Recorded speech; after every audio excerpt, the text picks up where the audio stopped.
gwamnatin shugaba Tinubu ta sa dokar hana fita da wasu amfanin gona daga Najeriya a wani yunkuri na bunƙasa masana'antun cikin gida. Shugaba Bola Ahmed Tinubu ya amince da dokar hana fitar da ƙwallon kaɗanya wanda ake sarrafa wajen samar da man kaɗai har na tsawon watanni 6. Umarnin wanda zai fara aiki nan take ya biyo bayan rahotannin tafka asara da Najeriya ke yi sakamakon ficewa da ɗanyar kaɗanyar kafin sarrafawa. Yin haka a cewar gwamnatin zai dakile kasuwanci marar riba da ƙarfafa masana'antun cikin gida.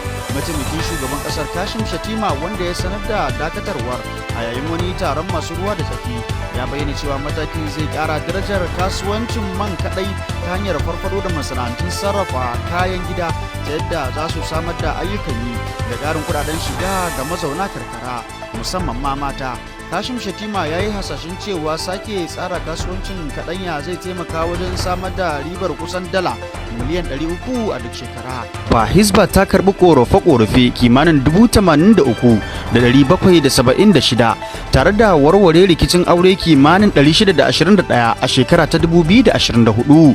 Kwamandan na Hisba ta jihar Kano Sheikh Aminu Ibrahim Daurawa ne ya bayyana hakan cikin wata sanarwa da ya fitar. Sheikh Aminu Daurawa ya ƙara da cewa hukumar ta samu nasarar tara kudaden tallafi masu yawa tare da rabawa al'ummar da suka dace.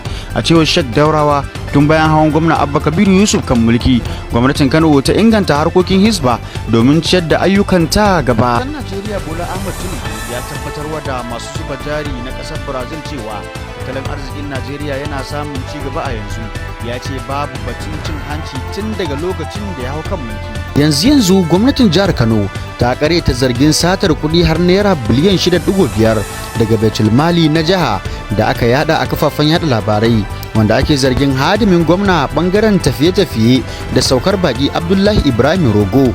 A makon da ya gabata ne da jaridar Daily Nigerian ta rawaito zargin yadda Rogo ya rika karkatar da kudaden gwamnati. Sai dai a wata sanarwa da kakakin gwamna Abba Kabir Yusuf Sanusi Bature Dawakin Tofa ya fitar a yau Litinin, gwamnati ta bayyana cewa ofishin Rogo da ake zargi baya rike da kudin gwamnati kai tsaye, sai dai yana gudanar da shirye-shiryen tafiyar gwamna da karbar baki bisa kasafin kuɗi da doka.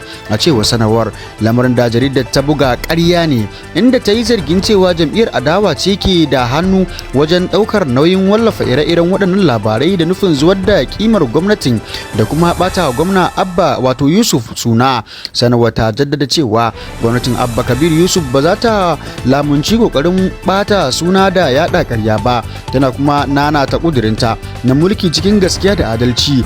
Gwamnati ta tunatar da cewa tsohon gwamna Abdullahi Ganduje ne ma ya kashe fiye da naira biliyan 20 cikin watanni 3 ta hannun ofishin protocol, tare da wasu badakalar wato da suka hada da kwace filaye da bidiyon cin hanci da ya fice.